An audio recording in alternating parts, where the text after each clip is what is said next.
Hello दोस्तों, मैं आपका दोस्त अरुण और आप लोग देख रहे हैं ट्रैवल विद अरुण। आज मैं आप लोगों से डिस्कस करने जा रहा हूँ यूके टूरिस्ट वीज़ा के बारे में, जो कि मैम हमसे उनके काफ़ी सारे डाउट्स थे, जो काफ़ी सारे लोगों को भी डाउट्स होते हैं। तो उस चीज़ के रिलेटेड ये मेरे से आज क्वेश्चन पूछेंगे, तो मैं उन चीज़ की ट्राई करूँगा कि आपको अच्छे से रिप्लाई दे पाऊँ। सो जी मैम। हेलो दोस्तों। Hello sir. हेलो। मेरा आपसे क्वेश्चन था कि यूके वीज़ा अप्लाई करने के लिए बिजनेस प्रोफाइल और जॉब प्रोफाइल के लिए क्या डॉक्यूमेंट्स मैंडेटरी होते हैं।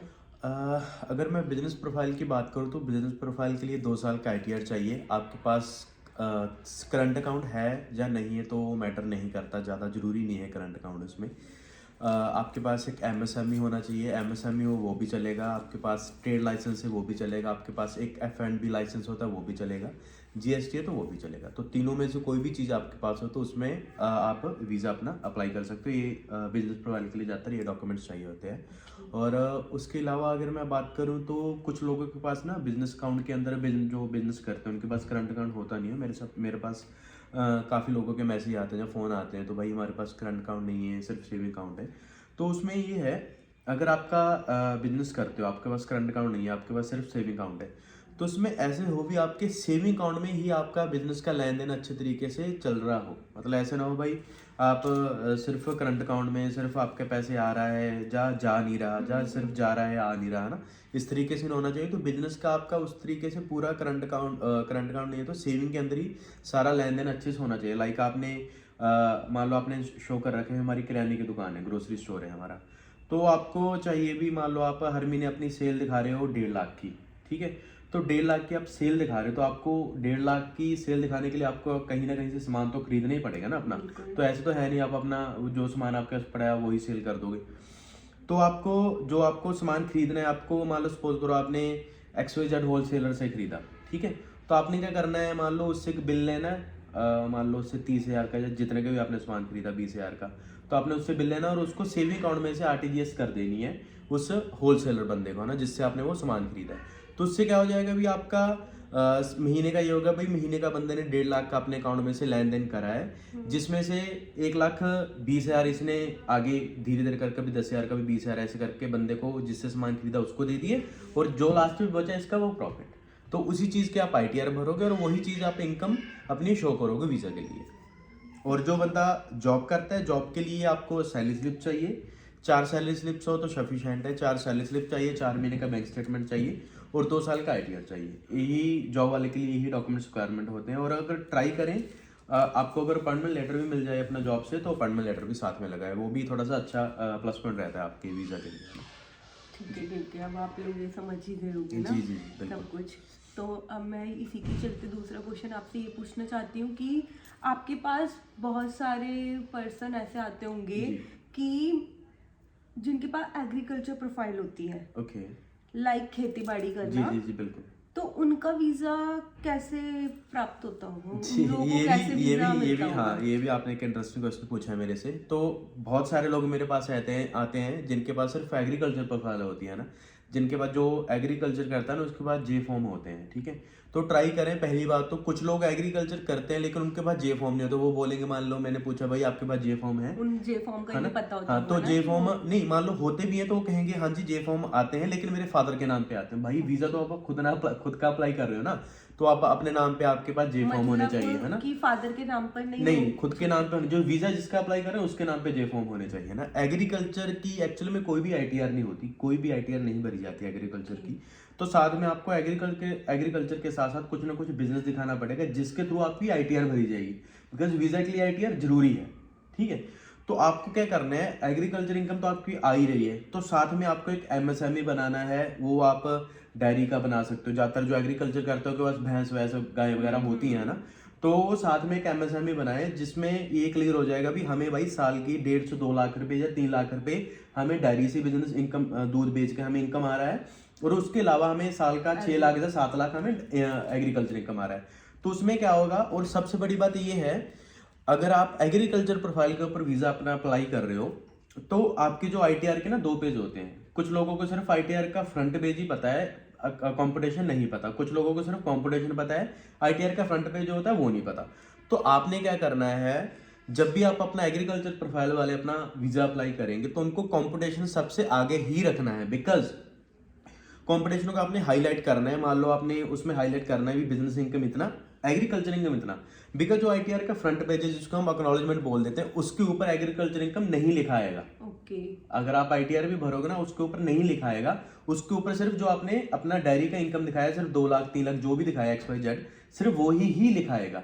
सो आपने उसमें एग्रीकल्चर वालों को सबसे फर्स्ट प्रायोरिटी कंपटीशन को देनी है और कंपटीशन में अपनी इनकम को हाईलाइट करना है, एग्रीकल्चर इनकम ये और डायरी इनकम ये, ठीक है। तो ये है, एग्रीकल्चर वाले भी अपना वीजा अप्लाई कर सकते हैं, बड़े आसानी से वीजा ले भी सकते हैं, कोई टफ नहीं है। मतलब नो आईटीआर नो वीजा। हाँ नहीं, आईटीआर नहीं, ऐसा नहीं है। अगर आपके पास आईटीआर नहीं तो आपको वीजा नहीं मिलेगा, ऐसा कुछ नहीं है। लेकिन अगर आपके पास आईटीआर नहीं तो आपको बताना पड़ेगा भी हमारे पास आईटीआर क्यों नहीं है, ठीक है। अगर आपने सिर्फ एग्रीकल्चर के ऊपर अपना वीजा अप्लाई करना तो कर सकते हैं, ऐसी बात नहीं है। उनको सिर्फ जे फॉर्म दे, लेकिन आपको उनको बताना पड़ेगा भाई हम एग्रीकल्चर हैं, तो एग्रीकल्चर वालों को आईटीआर होती नहीं है। कुछ लोग कहते हैं भाई हमें डायरी इनकम नहीं दिखानी है, कुछ नहीं करना, तो हमें सिर्फ एग्रीकल्चर के ऊपर। ऐसे भी हो, है ना, ऐसे ना हो भी आपकी एग्रीकल्चर इनकम 5-6 लाख हो, जिनकी एग्रीकल्चर इनकी भाई मान लो 20 लाख है, 30 लाख है साल की, है ना, तो वो अगर आईटीआर नहीं भी भर रहे जाओ, नहीं कुछ भी दिखाएंगे तो उनका फिर भी चल जाएगा। तो सिर्फ अपनी एग्रीकल्चर इनकम के बिहाफ पे अपना वीजा अप्लाई कर सकते हैं और वीजा उनसे आसानी से ले सकते हैं, किसी भी कंट्री का। ओके जी, जरूरी नहीं है कि यूके का ही ना। हाँ, यूके का भी और किसी भी कंट्री का ले सकते हैं आसानी से, कोई हार्ड नहीं है, मतलब। ठीक है जी। तो और एक बात और बताइए, आपकी यूके वीजा के लिए एज क्राइटेरिया भी कोई होता है? नहीं, एज क्राइटेरिया तो इसमें मेरे हिसाब से मैंने ऐसे लोगों के वीज़ा भी लगवा दिए, लगवा तो चलो, लगवाने तो भगवान ने, ठीक है, मतलब मैंने ऐसे लोगों के वीज़ा अप्लाई करे और जिनके भगवान की कृपा से आ गए, तो जिनका 2002 बर्थ था या 2000 बॉर्न थे, है ना, 99 बॉर्न थे, तो एज क्राइटेरिया मेरे हिसाब से नहीं है। अगर बंदे के पास डॉक्यूमेंटेशन सही है, अगर उसके पास 22-23 साल की एज है वो, लेकिन उसके डॉक्यूमेंटेशन बढ़िया है, आईटीआर बढ़िया है, बंदा सब कुछ बढ़िया तरीके से अपना दिखा रहा है प्रोफाइल के रिलेटेड, है ना, तो उसका बड़े आसानी से वीज़ा लग जाएगा। ऐसा जरूरी नहीं है आपकी एज कम है तो आपका वीज़ा नहीं आएगा। हाँ, अगर आपकी एज 17 साल है, आपकी एज 18 साल है, तो 18 साल से जो नीचे बंदे हैं वो अपने एक हिसाब से अपने पेरेंट्स पे डिपेंड होते हैं, है ना, तो उनको अगर वीज़ा अप्लाई करना है यूके का या कहीं और का भी, तो उनको अपने पेरेंट्स के साथ करना पड़ेगा। साथ में उसमें आपको ये दिखाना पड़ेगा, आपके पेरेंट्स के साथ आपको नहीं करना है, इसके लिए भी सोल्यूशन है। अगर आपको पेरेंट्स के साथ नहीं करना है वीज़ा अप्लाई, आपकी एज है 18 साल, जब आपकी एज है 19 साल, जब आपकी एज है 20 साल, आप लेकिन पढ़ रहे हो, ठीक है, आपके पास ये बिजनेस वगैरह का कुछ भी नहीं है, कुछ ही आपने जॉब नहीं करती, आपकी एज है 20 साल, आप स्टडी कर रहे हो साथ में, लेकिन आपको यूके घूमने जाना है, तो आपको इसमें सोल्यूशन इसका क्या है, आपके पास या तो आपके मदर के पास, नहीं तो आपके फादर साहब के पास उनका आईटीआर होना चाहिए, उनके पास उनका बिजनेस का प्रूफ होना चाहिए, उनके पास उनका बैंक स्टेटमेंट होना चाहिए, ठीक है, जिसमें अराउंड 5-6 लाख 7 लाख पड़े हों, ठीक है। तो वो क्या करेंगे, आपको क्या करना है, सबसे पहले आपको अपने स्कूल से एनओसी या कॉलेज जहाँ भी आप पढ़ रहे हो वहाँ से आपको एक एनओसी लेना है भी भाई मेरे को यूके घूमने जाना है, तो ये स्टूडेंट हमारे पास पढ़ता है, तो इसको हमें कोई ऑब्जेक्शन नहीं है इसके बाहर जाने से, ठीक है। ये तो आपकी तरफ से डन हो गया। ट्राई करें साथ में अपने स्टडी के डॉक्यूमेंट्स भी अटैच करें, भी उसकी जो आपने कॉलेज की या स्कूल की फीस वगैरह पे करी, तो साथ में वो भी अटैच करें, उससे थोड़ा सा एक प्लस पॉइंट हो जाता है। अगर आप मान लो ग्रेजुएशन कर रहे हो, आप बीए कर रहे हो, सपोज करो आप बीए सेकंड ईयर में हो, अपने फर्स्ट ईयर कंप्लीट कर ले, तो आपके जो उसके नंबर का शीट्स वगैरह आता है, स्टडी का मार्कशीट वगैरह आती है, तो साथ में आप वो लगाएं और अपने कॉलेज से एक साथ में एनओसी लगाएं, और अपने फादर साहब से क्या लगाएं, फादर साहब से एक सपोर्टिंग एफिडेविट बोल सकते हैं उसको, पंजाबी से जिद्दा कहते हैं, आप कचहरी कहते हैं, मेरे को हिंदी में नहीं पता क्या कहते हैं उस चीज़ को।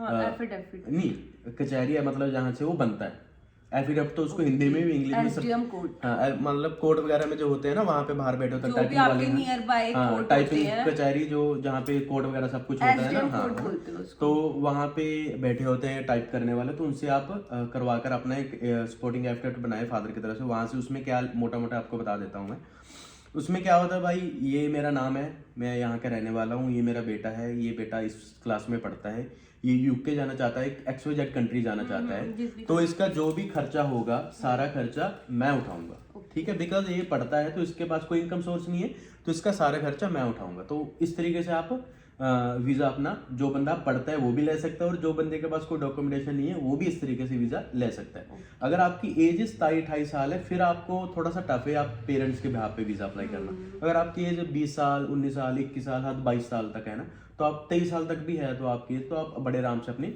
पेरेंट्स के बिहाफ पे अपना वीज़ा ले सकते हो, यूके का भी और कहीं भी किसी भी कंट्री का। बिल्कुल बिल्कुल।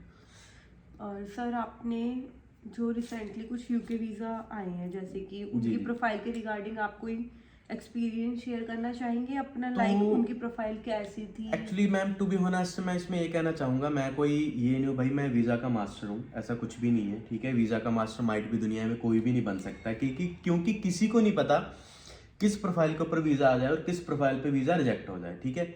मैंने ऐसे ऐसे प्रोफाइल भी देखे हैं भाई, लोगों के पास यूएसए कनाडा शेंगन वगैरह ट्रैवल्ड हैं फिर भी उनका यूके वीज़ा रिजेक्ट हो गया। कुछ लोग यूके पहले ट्रैवल्ड है 4 बार फिर भी उनका यूके 5th टाइम अप्लाई किया, यूके फिर रिजेक्ट हो गया, है ना। सो यार इस चीज़ के ऊपर आप नहीं हम जा सकते हैं ना। पहली बात तो इस चीज़ के पीछे आप कभी पढ़ना भी मत कि भाई किसका वीज़ा आएगा किसका नहीं आएगा। लेकिन अगर मैं कुछ प्रोफाइल की बात करूँ, जैसे मेरे रिसेंटली एक दोस्त हैं अपना हरप्रीत नाम है उनका, जलंधर से, तो उनका मैंने अभी रिसेंटली यूके का वीज़ा लिया है। तो उनकी अगर मैं आईटीआर की बात करूँ, उनकी एक आईटीआर थी अराउंड 4,90,000 की, यहाँ तक मेरे याद है, बिकॉज अभी हफ्ता 10 दिन हो गया तो भूल जाता हूँ मैं डेली वीज़ा के अप्लाई करते करते भी किस तरीके के आईटीआर थी। तो एक आईटीआर थी अराउंड उसकी 4,90,000 की, और एक आईटीआर थी अराउंड 5,20,30,000 की, नॉन टैक्स पेड थी, टैक्स नहीं पेड था दोनों में। सो और अकाउंट की अगर बात करूं तो कोई ज़्यादा लंबी चौड़ी स्टेटमेंट नहीं थी, मतलब 3-4 पेजेस की स्टेटमेंट होगी करंट अकाउंट की, सेविंग अकाउंट की, है ना। और बस उस तरीके से नॉर्मल सा लेन देन था उसका अकाउंट में, है ना। कोई ज़्यादा बड़ा बिजनेस मैं उसका बोल सकता, बिकॉज जिसकी आईटीआर ही बेचारे की, अब बेचारे की तो कुछ लोग आईटीआर भरते ही जान के नहीं अपना दिखाना चाहते गवर्नमेंट को, है ना, तो जो कि गलत है, दिखाना चाहिए पहली बात तो उसकी आईटीआर कोई ज़्यादा लंबी चौड़ी नहीं थी, ज़्यादा कोई स्टेटमेंट उसकी बढ़िया नहीं कह सकता, तो उसका मैंने यूके का वीज़ा अप्लाई करा और बड़े आराम से उसका यूके का वीज़ा आ गया ना। सो नॉर्मल बंदे की आईटीआर हो, नॉर्मल बंदे का इनकम सोर्स हो, बंदे का मान लो साल का 5 लाख कमाता है, तो वो बंदा यूके जा सकता है या किसी भी कंट्री में वीज़ा अप्लाई कर सकता है। अगर मैं आपको एक एग्जांपल देता हूँ, खुद की एग्जांपल देता हूँ, 2022 की बात है जब मैंने जर्मनी का फर्स्ट टाइम वीज़ा अपना खुद का वीज़ा अप्लाई करा था और खुद का वीज़ा लिया था। तो तब मैं अगर अपनी आईटीआर की बात करूँ तो मेरी एक आईटीआर थी अराउंड 4,70,000 की, और दूसरी आईटीआर थी मेरी अराउंड 5,15,000 की।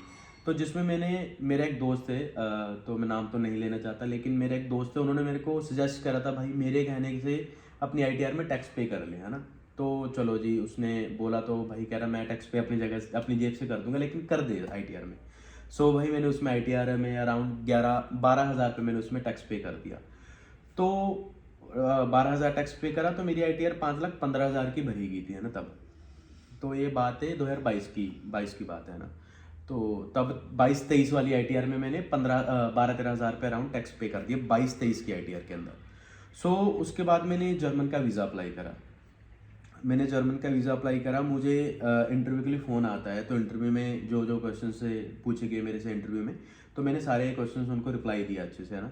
सो उसके बाद उन्होंने मेरे आईटीआर पे फोकस करा। आईटीआर में जाते जाते उन्होंने फ़ोन कट करते समय मुझे ये बोला भी आपका हमें आईटीआर चाहिए जो कि अभी आप पोर्टल से डाउनलोड करके भेजो।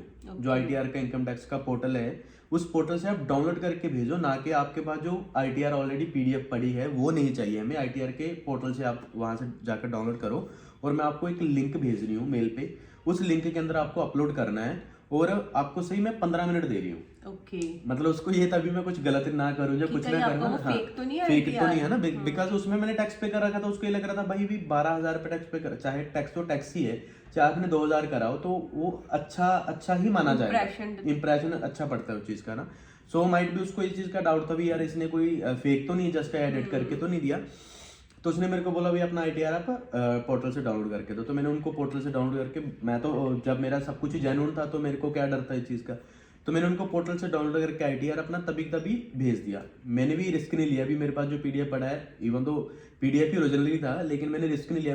मैंने सोचा यार भी क्या पता पोर्टल वाला डाउनलोड करके कुछ पता चलता हो भी इनको, नहीं हाँ बिल्कुल है ना, टाइम वगैरह कुछ आता हो तो इनको कुछ आईपी एड्रेस या कुछ किसी तरीके से भी इनको पता चलता। तो मैंने रिस्क नहीं लिया, मैंने तब के तभी अपना आईडी ओपन करा, बिकॉज सीए से मैंने अपना आईडी पासवर्ड ले रखा था भी किस तरीके से करना होता है। तो मैंने अपना डाउनलोड करा और उनको मेल कर दिया। सो अराउंड 10-15 दिन बाद मेरा वीज़ा ग्रांट हो गया था।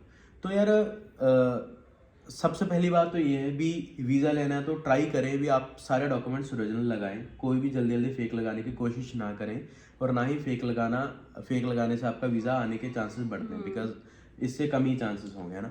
सो ओरिजिनल डॉक्यूमेंट्स लगाएं, ठीक है, ओरिजिनल तरीके से, क्योंकि वीज़ा लेना टफ नहीं है। अगर आपको यूके का वीज़ा लेना तो 4 महीने आप बैंक स्टेटमेंट मेंटेन कर लो। अगर आपको शेंगन वीज़ा लेना तो आप 3 महीने अपना स्टेटमेंट मेंटेन कर लो। आपके पैसे आपके पास ही रहेंगे, सिर्फ आपको मेंटेन करना है।